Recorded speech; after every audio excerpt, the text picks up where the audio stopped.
ഈ ആ സ്കൂളിലെ കൊലപാതകം 170 പേര് കൊല്ലപ്പെട്ടല്ലോ.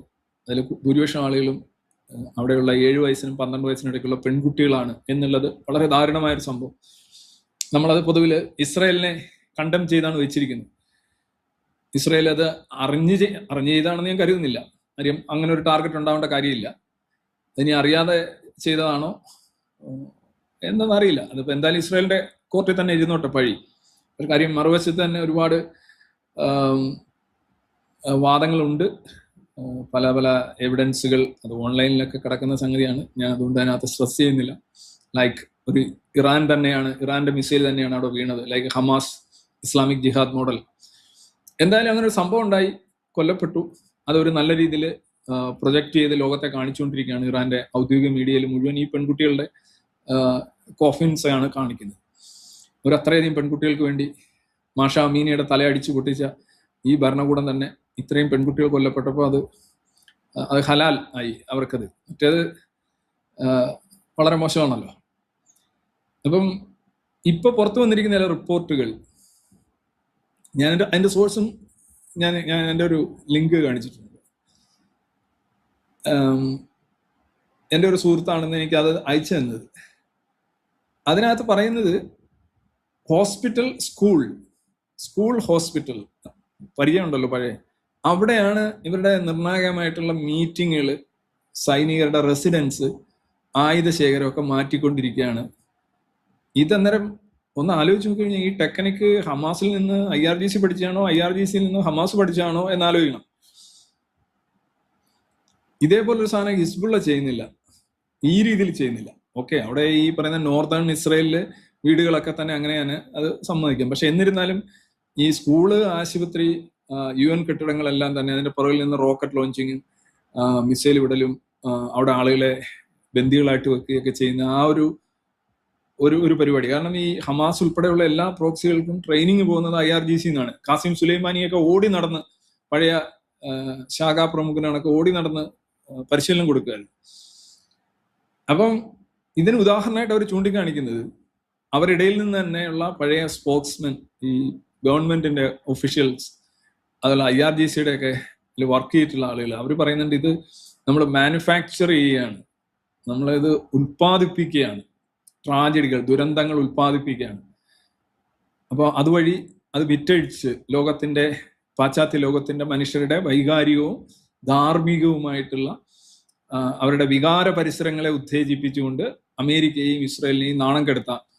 അതുകൊണ്ട് ഈ രീതിയിൽ എന്തെല്ലാം മിസൈൽ ആയിക്കോട്ടെ, മറ്റ് ഡ്രോൺ ശേഖരങ്ങളായിക്കോട്ടെ, സൈനിക താവളങ്ങളായിക്കോട്ടെ, ഈവൻ മന്ത്രിമാരുടെ മീറ്റിങ്ങുകൾ വരെ നമ്മൾ ഹോസ്പിറ്റൽ, സ്കൂളുകൾ അങ്ങനെയുള്ള സ്ഥലങ്ങളിലേക്ക് മാറ്റണം എന്നുള്ള ഒരു ധാരണ അവർക്ക് വന്നിട്ടുണ്ട് എന്ന രീതിയിലുള്ള റിപ്പോർട്ടുകൾ. ഓക്കെ, റിപ്പോർട്ടായിട്ട് എടുത്താൽ മതി. പക്ഷെ ഈ അടുത്തിടെ നടന്ന 2 സംഭവങ്ങൾ, ഒന്ന് അവരുടെ വിദേശകാര്യ ഡെപ്യൂട്ടി മിനിസ്റ്റർ, അർഗാച്ചി അല്ല, ബഗേരി എന്ന് പറയുന്ന ഒരാൾ, പുള്ളിയെ ഞാൻ കഴിഞ്ഞതിലേക്ക് കാണിച്ചു. പുള്ളി അടുത്തിടെ നടത്തിയ ഒരു പത്രസമ്മേളനമല്ല, ഒരു നാഷണൽ ടെലിവിഷനുമായിട്ടുള്ള, ഒരു വിദേശ ടെലിവിഷനുമായിട്ടുള്ള ഒരു അഭിമുഖത്തിന്റെ പുള്ളിയുടെ ബാക്ക്ഗ്രൗണ്ട് കണ്ടു കഴിഞ്ഞാൽ അത് ഒരിക്കലും ഒരു സ്കൂളോ, ഇതര ഒരു സ്കൂളോ അല്ലെങ്കിൽ ഒരു ഹോസ്പിറ്റലോ ലുക്ക് ലൈക്ക്. അതിന്റെ ബാക്ക്ഗ്രൗണ്ടും അതിന്റെ സെറ്റപ്പും ഒക്കെ കണ്ടിട്ട് അത് നിങ്ങളൊന്ന്, ഞാൻ ആ വീഡിയോ എനിക്ക് പെട്ടെന്ന് എടുക്കാൻ പറ്റില്ല, പക്ഷെ ഞാൻ ആ വീഡിയോ വാച്ച് ചെയ്തതാണ്. എനിക്ക് അന്നേരം ഞാൻ പുറകോട്ട് നോക്കുന്നു, എനിക്കാൾ എവിടെയാണ് ഇരിക്കുന്നത്, ഏത് മാധ്യമം, MNC അല്ല, MNBC അല്ല, വേറെ ഏതോ ഒരു മാധ്യമത്തിനായിട്ട് MNBCക്ക് ഇത് കൊടുത്തത് അർഗാച്ചി ആയിരുന്നു. അപ്പൊ ഇയാൾ ഇങ്ങനെ സംസാരിക്കുമ്പോൾ ബാക്ക്ഗ്രൗണ്ട് വളരെ വ്യക്തമാണ്. It's I think look like A school. ഒരു സ്കൂളിൽ ഇരുന്നു കൊണ്ടാണ് ഇയാൾ സംസാരിക്കുന്നത്. ഇനി അതിലും രസകരമായിട്ടുള്ളൊരു കാര്യം, ഈ ഒരു ടെമ്പററി ലീഡർഷിപ്പ് ഇപ്പം ഇറാനിലെ 3 പേര് അല്ലേ, നമ്മുടെ അറാഫി, മസൂദ് പെഷസ്കിയാൻ, പിന്നെ ഒരു ജൂറിസ്റ്റ്, ഈ സ്ത്രീകളെ തൂക്കിക്കൊല്ലുന്നതിൽ വളരെയധികം അർമാദിച്ചിരുന്ന ഒരു ജഡ്ജി, ന്യായാധിപന്, ഇവർ 3 പേരോട് ചേർന്നാണ് ടെമ്പററി ആയിട്ടൊരു 3-അംഗ കൗൺസില് ഈ അലി ഖാമനയ്ക്ക് പകരം പരമോന്നത നേതാവ് സ്ഥാനം ഷെയർ ചെയ്യാനായിട്ട് ഉപയോഗിച്ചുകൊണ്ടിരിക്കുന്നത്, നിലവിലുള്ളത്. ഇവരുടെ ഒരു മീറ്റിംഗ് ഇതേപോലെ, ഒരു ഔദ്യോഗിക മീറ്റിംഗ്, ഒരു പ്രസ് മീറ്റ് പോലെ ഒരു സംഗതി ഉണ്ടായിരുന്നു. അതും അതിന്റെ ബാക്ക്ഗ്രൗണ്ട് കണ്ടവർ പറയുന്നത് അതൊരു ആശുപത്രിയായിരുന്നു. കാരണം ഇവരെ ഈ ടെമ്പററി ആയിട്ട് വന്ന ആളുകൾക്ക് അധികം നിലനിൽപ്പില്ല എന്നുള്ള ആ ഒരു വാദവും ബോധവും അതിന്റെ ഉള്ളിലും പുറത്തുമുണ്ട്. അതുകൊണ്ടാണ് ഇവര് ഈ ബങ്കറുകളിലോ ഓഫീസുകളിലോ, ഈ ഉദാഹരണമായിട്ട് ഇപ്പം ഈ പ്രധാന നേതാവിനെ, പരമോന്നത നേതാവിനെ തെരഞ്ഞെടുക്കാനായിട്ടുള്ള മീറ്റിംഗ് നടന്ന കെട്ടിടത്തിൽ ഇസ്രയേല് അമേരിക്കയും ചേർന്ന് ബോംബിട്ടിരുന്നു, മിസൈൽ ഇട്ടിരുന്നു. അതില് 88 പേരുള്ള council of assembly of experts ആണ്. അതിൽ അവർ എത്ര പേരുണ്ട് ഇല്ല എന്ന് നമുക്ക് അറിയില്ല. അവര് ചില പറഞ്ഞ 40 പേര് കൊല്ലപ്പെട്ടു, ചിലർ പറഞ്ഞു എന്താണെന്ന് അറിയില്ല, ചിലർ പറഞ്ഞു അവിടെ അല്ല യോഗം നടത്തിയെന്ന് പറഞ്ഞു. പക്ഷെ എന്തായാലും ആ നടന്ന, അതായത് വോട്ടെടുത്ത് മുജ്തബ ഖാമനിയെ അടുത്ത പരമോന്നത നേതാവായിട്ട് നിയമിക്കുന്ന മീറ്റിംഗ് നടന്ന സ്ഥലം ബോംബിട്ടിട്ടുണ്ട് എന്നുള്ള കാര്യത്തിൽ യാതൊരു സംശയമില്ല. അവിടെ വാക്ക് എന്ത് നടന്നു എന്നുള്ള കാര്യത്തിൽ ഇപ്പോഴും നമുക്ക് ഇന്റർനെറ്റ് ബ്ലോക്ക് ഔട്ട് ആയതുകൊണ്ട് കാര്യങ്ങൾ അറിയില്ല, അല്ലെങ്കിൽ ന്യൂസ് ബ്ലോക്ക് ചെയ്ത് വെച്ചിരിക്കുന്നു. പക്ഷെ ആ കെട്ടിടം ബോംബിട്ടു. അപ്പൊ ഇനി ഇവർ എവിടെയാണ് ഇനി മന്ത്രിസഭാ യോഗങ്ങളും IRGCയുടെ സെക്യൂരിറ്റി കൗൺസിൽ യോഗങ്ങളും എല്ലാം കൂടേണ്ടത്? കാരണം ഇവരുടെ ഇടയിൽ ഒരു ഡിസ്ട്രസ്റ്റ് ഉണ്ട്. IRGCയിലുള്ള ഉയർന്ന നേതാക്കളും ഇപ്പൊ ഒരു, അയാളുടെ പേര് ഞാൻ മറന്നുപോയി, ഖാനി എന്ന് പറയുന്ന ഒരു ജനറൽ ഉണ്ട്. ഈ ഖാനിയെ IRGC എക്സിക്യൂട്ട് ചെയ്തിട്ടുണ്ട് എന്നാണ് പറയുന്നത്. കാര്യം ഖാനി കഴിഞ്ഞ പ്രാവശ്യവും കൊല്ലപ്പെട്ടില്ല. എപ്പോഴൊക്കെ ഇസ്രയേൽ ആക്രമണം നടക്കുമ്പോൾ അപ്പോഴെല്ലാം ഖാനി രക്ഷപ്പെടുന്നുണ്ട്. അപ്പൊ ഖാനി ഇസ്രയേലിന്റെ ഒരു ചാരനാണെന്ന് പറഞ്ഞു. എനിക്ക് തോന്നുന്നു പുള്ളി ടോപ്പ് റാങ്കിലുള്ള ഒരു ഉദ്യോഗസ്ഥനാണ്.